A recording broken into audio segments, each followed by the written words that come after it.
Idylls of the King by Alfred, Lord Tennyson. Book 1. The Coming of Arthur. Leodogran, the king of Camelot, had one fair daughter, and none other child. And she was the fairest of all flesh on earth, Guinevere, and in her his one delight. For many a petty king, ere Arthur came, ruled in this isle, and ever waging war, each upon other, wasted all the land. And still, from time to time, the heathen host swarmed overseas and harried what was left.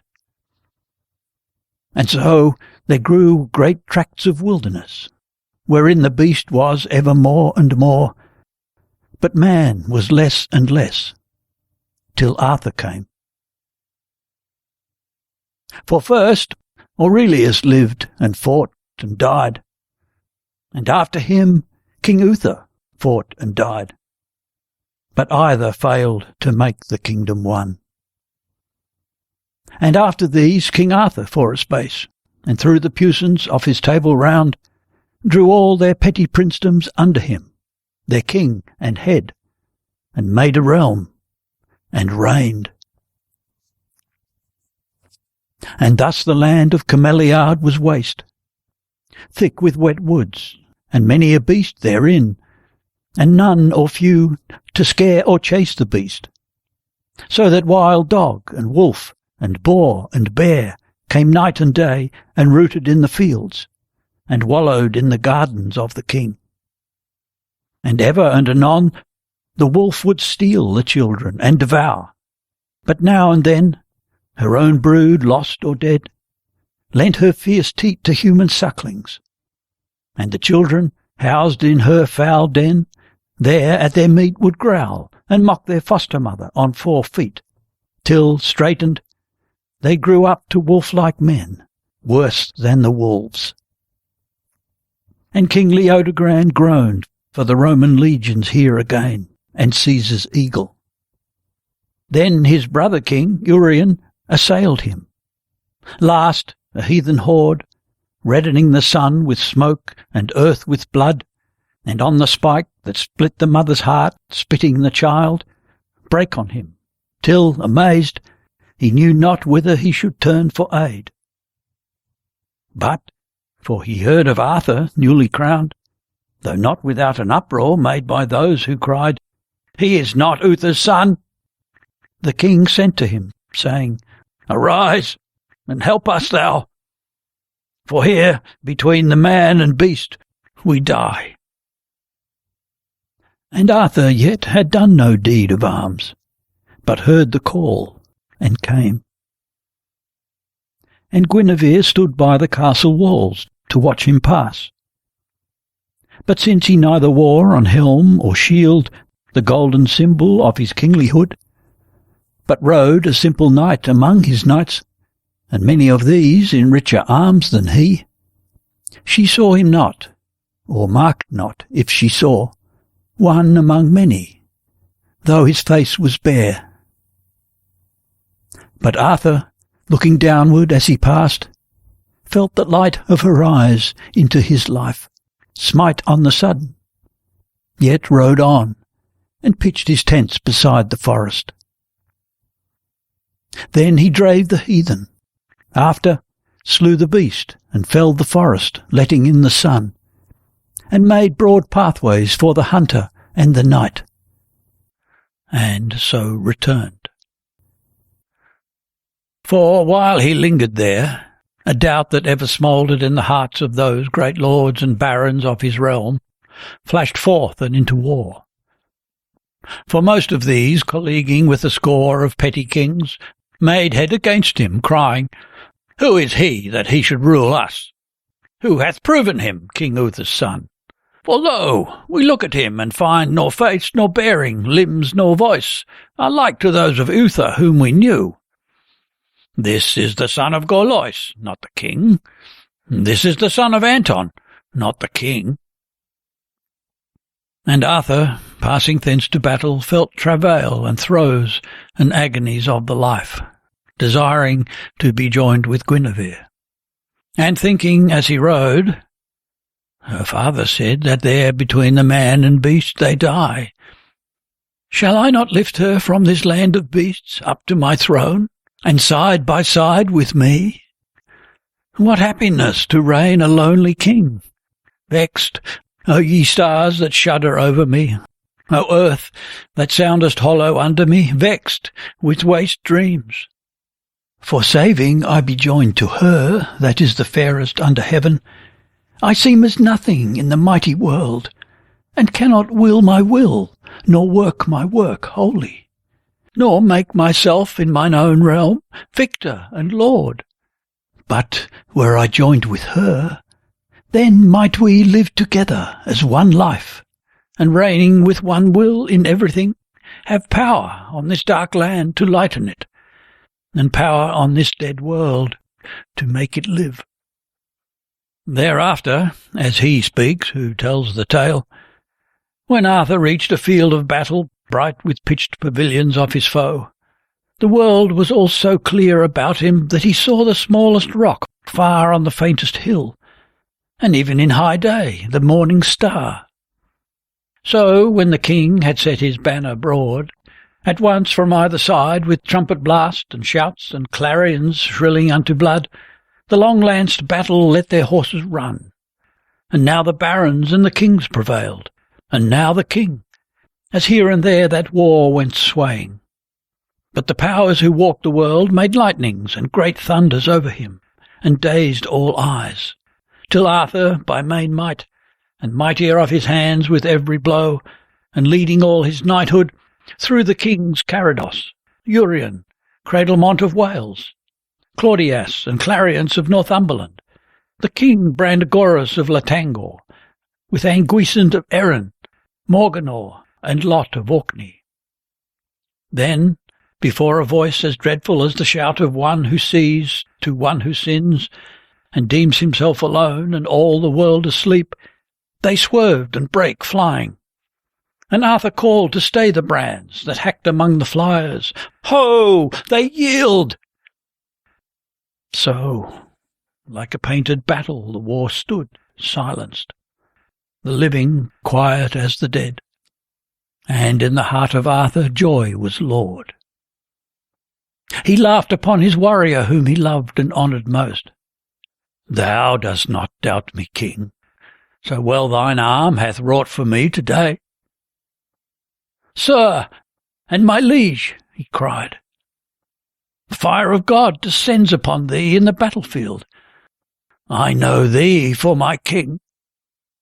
Whereat the two, for each had warred either in the fight, swear on the field of death a deathless love. And Arthur said, Man's word is God in man. Let chance what will, I trust thee to the death.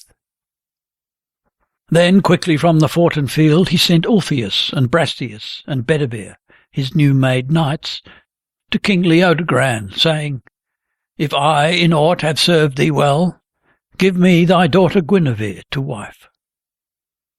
Whom, when he heard, Leodogran in heart debating, How should I, that am a king, however much he help me at my need, give my one daughter saving to a king, and a king's son? Lifted his voice and called a hoary man, his chamberlain, to whom he trusted all things, and of him required his counsel. Knowest thou aught of Arthur's birth? Then spake the hoary chamberlain, and said, Sir King, there be but 2 old men that know, and each is twice as old as I.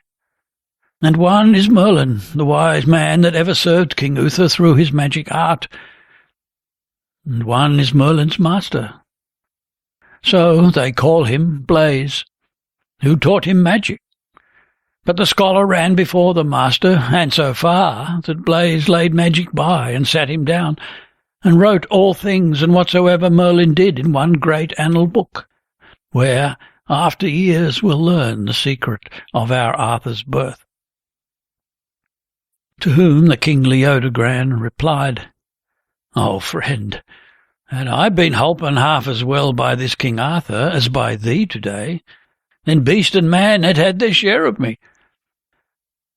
But summon here before us yet once more Ulfius and Brastias and Bedivere." Then, when they came before him, the king said, "I have seen the cuckoo chased by lesser fowl, and reason in the chase. But wherefore now do these your lords stir up the heat of war, some calling Arthur born of Gorlois, others of Anton? Tell me, ye yourselves, hold ye this Arthur for King Uther's son?" And Ulfius and Brastias answered, "Aye." Then Bedivere, the first of all his knights, knighted by Arthur at his crowning, spake. For bold in heart and act and word was he, whenever slander breathed against the king. "Sir, there be many rumours on this head. For there be those who hate him in their hearts, call him base-born, and since his ways are sweet and theirs are bestial, hold him less than man. And there be those who deem him more than man, and dream he dropped from heaven. But my belief in all this matter, so ye care to learn, sir, for ye know that in King Uther's time, the prince and warrior Gorlois, he that held Tintagel Castle by the Cornish sea, was wedded with a winsome wife, Ygerne, and daughters had she borne him. One whereof, Lot's wife, the Queen of Orkney, Bellicent, hath ever, like a loyal sister, cleaved to Arthur. But a son she had not borne, and Uther cast upon her eyes of love. But she, a stainless wife to Gorlois, so loathed the bright dishonour of his love, that Gorlois and King Uther went to war, and overthrown was Gorlois and slain. Then Uther in his wrath and heat besieged Ygerne within Tintagel, where her men, seeing the mighty swarm about their walls, left her and fled, and Uther entered in, and there was none to call to but himself. So, compassed by the power of the king, enforced was she to wed him in her tears, and with a shameful swiftness. Afterward, not many moons, King Uther died himself, moaning and wailing for an heir to rule after him, lest the realm should go to wrack.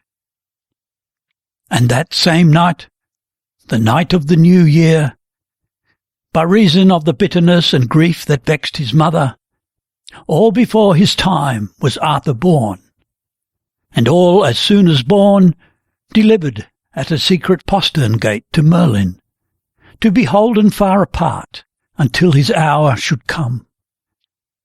Because the lords of that fierce day were as the lords of this, wild beasts, and surely would have torn the child piecemeal among them had they known. For each but sought to rule for his own self and hand, and many hated Uther for the sake of Gorlois. Wherefore Merlin took the child, and gave him to Sir Anton, an old knight and ancient friend of Uther. And his wife nursed the young prince, and reared him with her own, and no man knew. And ever since the lords have foughten like wild beasts among themselves, so that the realm has gone to wrack. But now, this year, when Merlin, for his hour had come, brought Arthur forth and set him in the hall, proclaiming, "Here is Uther's heir, your king," 100 voices cried, "Away with him! No king of ours! The son of Gorlois he, or else the child of Anton, and no king, or else base-born." Yet Merlin, through his craft, and while the people clamoured for a king, had Arthur crowned. But after the great lords banded, and so brake out in open war. Then, while the king debated with himself if Arthur were the child of shamefulness, or born the son of Gorlois after death, or Uther's son, and born before his time, or whether there was truth in anything said by these three, there came to Camelot, with Gawain and young Modred, her 2 sons, Lot's wife, the Queen of Orkney, Bellicent, whom, as he could, not as he would, the king made feast for, saying, as they sat at meat, "A doubtful throne is ice on summer seas. Ye come from Arthur's court. Victor, his men report him.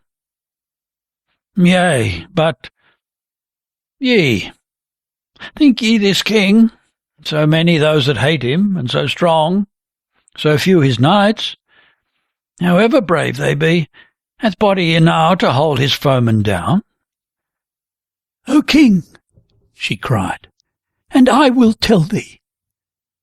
Few, but all brave, all of one mind with him. For I was near him when the savage yells of Uther's peerage died, and Arthur sat crowned on the dais, and his warriors cried, 'Be thou the king, and we will work thy will who love thee.' Then the king, in low deep tones and simple words of great authority, bound them by so strait vows to his own self, that when they rose, knighted from kneeling, some were pale, as at the passing of a ghost, some flushed, and others dazed, as one who wakes, half blinded at the coming of a light. But when he spake and cheered his table round with large, divine, and comfortable words beyond my tongue to tell thee, I beheld from eye to eye through all their order flash a momentary likeness of the king, and ere it left their faces, through the cross and those around it and the crucified, down from the casement over Arthur smote flame colour, vert and azure, in 3 rays, one falling upon each of 3 fair queens, who stood in silence near his throne, the friends of Arthur, gazing on him, tall, with bright sweet faces, who will help him at his need. And there I saw Mage Merlin, whose vast wit and 100 winters are but as the hands of loyal vassals toiling for their liege. And near him stood the Lady of the Lake, who knows a subtler magic than his own, clothed in white samite, mystic, wonderful. She gave the king his huge cross-hilted sword, whereby to drive the heathen out. A mist of incense curled about her, and her face well nigh was hidden in the minster gloom. But there was heard among the holy hymns a voice as of the waters, for she dwells down in a deep, calm, whatsoever storms may shake the world, and when the surface rolls, hath power to walk the waters like our Lord. There, likewise, I beheld Excalibur before him at his crowning borne, the sword that rose from out the bosom of the lake, and Arthur rode across and took it, rich with jewels, elfin Urim on the hilt, bewildering heart and eye. The blade so bright that men are blinded by it. On one side, graven in the oldest tongue of all this world, Take me. But turn the blade, and ye shall see, and written in the speech ye speak yourself, Cast me away. And sad was Arthur's face, taking it. But old Merlin counselled him, Take thou and strike, the time to cast away is yet far off. So this great brand the king took, and by this will beat his foeman down." Thereat Leodogran rejoiced, but thought to sift his doubtings to the last, and asked, fixing full eyes of question on her face, "The swallow and the swift are near akin, but thou art closer to this noble prince, being his own dear sister." And she said, "Daughter of Gorlois and Egern am I." "And therefore Arthur's sister?" asked the king. She answered, "These be secret things," and signed to those 2 sons to pass and let them be. And Gawain went, and breaking into song, sprang out, and followed by his flying hair, ran like a colt, and leapt at all he saw. But Modred laid his ear beside the doors, and there half heard, the same that afterward struck for the throne, and striking, found his doom. And then the queen made answer, "What know I? For dark my mother was in eyes and hair, and dark in hair and eyes am I. And dark was Gorlois, yea, and dark was Uther too, well nigh to blackness. But this king is fair beyond the race of Britons and of men. Moreover, always in my mind I hear a cry from out the dawning of my life, a mother weeping, and I hear her say, 'Oh, that ye had some brother, pretty one, to guard thee on the rough ways of the world.'" "Aye," said the king, "and hear ye such a cry? But when did Arthur chance upon thee first?" "O king," she cried, "and I will tell thee true. He found me first when yet a little maid. Beaten I had been, for a little fault whereof I was not guilty, and out I ran and flung myself down on a bank of heath, and hated this fair world and all therein, and wept and wished that I were dead. And he, I know not whether of himself he came, or brought by Merlin, who they say can walk unseen at pleasure, he was at my side, and spake sweet words, and comforted my heart, and dried my tears, being a child with me. And many a time he came, and evermore, as I grew greater, grew with me, and sad at times he seemed, and sad with him was I. Stern, too, at times, and then I loved him not, but sweet again, and then I loved him well. And now, of late, I see him less and less. But those first days had golden hours for me, for then I surely thought he would be king. But let me tell thee now another tale. For Blaise, our Merlin's master, as they say, died but of late, and sent his cry to me to hear him speak before he left his life. Shrunk like a fairy changeling lay the mage, and when I entered, told me that himself and Merlin ever served about the king, Uther, before he died. And on the night when Uther in Tintagel passed away, moaning and wailing for an heir, the two left the still king, and passing forth to breathe, then from the castle gateway by the chasm descending through the dismal night, a night in which the bounds of heaven and earth were lost, beheld so high upon the dreary deeps, it seemed in heaven a ship, the shape thereof a dragon winged, and all from stem to stern bright with a shining people on the decks, and gone as soon as seen.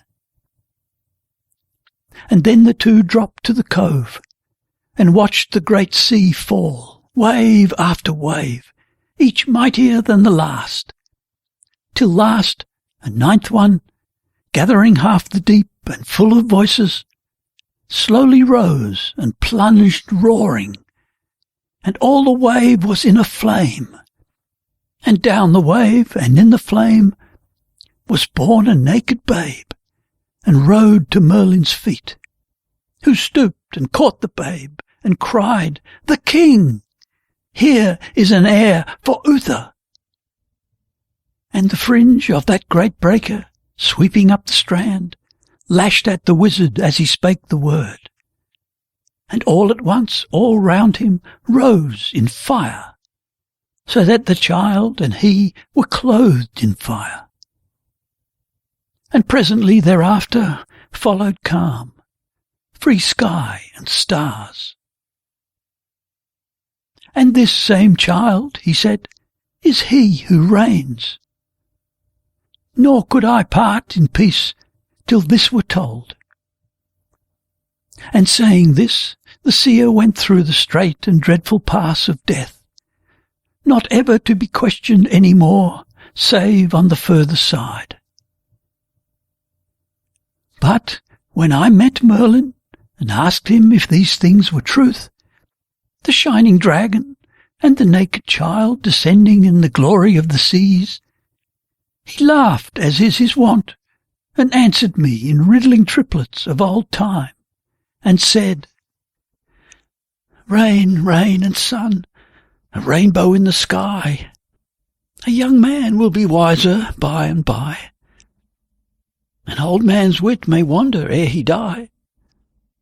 Rain, rain and sun, a rainbow on the lea. And truth is this to me, and that to thee. And truth, or clothed or naked, let it be. Rain, sun, and rain, and the free blossom blows. Sun, rain and sun, and where is he who knows? From the great deep to the great deep he goes." So Merlin riddling angered me. But thou, fear not to give this king thine only child, Guinevere. So great bards of him will sing hereafter, and dark sayings from of old, ranging and ringing through the minds of men, and echoed by old folk beside their fires for comfort after their wage work is done, speak of the king. And Merlin in our time hath spoken also, not in jest, and sworn, though men may wound him, that he will not die, but pass again to come, and then, or now, utterly smite the heathen underfoot, till these and all men hail him for their king. She spake, and King Leodogran rejoiced. But, musing, shall I answer yea or nay? Doubted and drowsed, nodded and slept, and saw, dreaming, a slope of land that ever grew field after field up to a height, the peak haze hidden, and thereon a phantom king now looming and now lost. And on the slope the sword rose, the hind fell, the herd was driven, fire glimpsed, and all the land from roof and rick, in rifts of smoke before a rolling wind, streamed to the peak, and mingled with the haze and made it thicker, while the phantom king sent out at times a voice, and here or there stood one who pointed toward the voice. The rest slew on and burnt, crying, "No king of ours, no son of Uther, and no king of ours." Till, with a wink, his dream was changed. The haze descended, and the solid earth became as nothing. But the king stood out in heaven crowned. And Leodogran awoke, and sent Orpheus and Brastias and Bedivere back to the court of Arthur, answering yea. Then Arthur charged his warrior, whom he loved and honoured most, Sir Lancelot, to ride forth and bring the queen, and watched him from the gates. And Lancelot passed away among the flowers, for then was latter April, and returned among the flowers in May with Guinevere, to whom arrived by Dubric the high saint, chief of the church in Britain, and before the stateliest of her altar shrines, the king that morn was married. While in stainless white, the fair beginners of a nobler time, and glorying in their vows and hymn, his knights stood round him, and rejoicing in his joy. Far shone the fields of May through open door. The sacred altar blossomed white with May. The sun of May descended on their king. They gazed on all earth's beauty in their queen, rolled incense, and there passed along the hymns a voice as of the waters, while the two swear at the shrine of Christ a deathless love. And Arthur said, Behold, thy doom is mine. Let chance what will, I love thee to the death. To whom the queen replied with drooping eyes, King and my lord, I love thee to the death. And holy Dubric spread his hands and spake, Reign ye, and live, and love, and make the world other, and may thy queen be one with thee, and all this order of thy table round fulfil the boundless purpose of their king. So Dubric said. But when they left the shrine, great lords from Rome before the portal stood, in scornful stillness gazing as they passed. Then, while they paced a city all on fire with sun and cloth of gold, the trumpets blew, and Arthur's knighthood sang before the king. Blow, trumpet, for the world is white with May. Blow, trumpet, the long night hath rolled away. Blow through the living world, let the king reign. Shall Rome or heathen rule in Arthur's realm? Flash brand and lance, fall battle-axe upon helm. For battle-axe and flash brand, let the king reign. Strike for the king and live. His knights have heard that God hath told the king a secret word. For battle-axe and flash brand, let the king reign. Blow trumpet, he will lift us from the dust. Blow trumpet, live the strength and die the lust. Clang battle-axe and clash brand, let the king reign. Strike for the king and die. And if thou diest, the king is king, and ever wills the highest. Clang battle-axe and clash brand, let the king reign. Blow, for our son is mighty in his May. Blow, for our son is mightier day by day. Clang battle-axe and clash brand, let the king reign. The king will follow Christ, and we the king, in whom high God hath breathed a secret thing. Fall battle-axe and flash brand, let the king reign. So sang the knighthood, moving to their hall.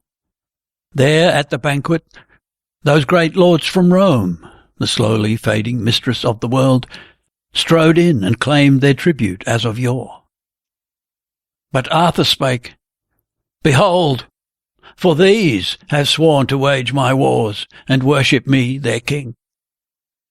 The old order changeth, yielding place to new.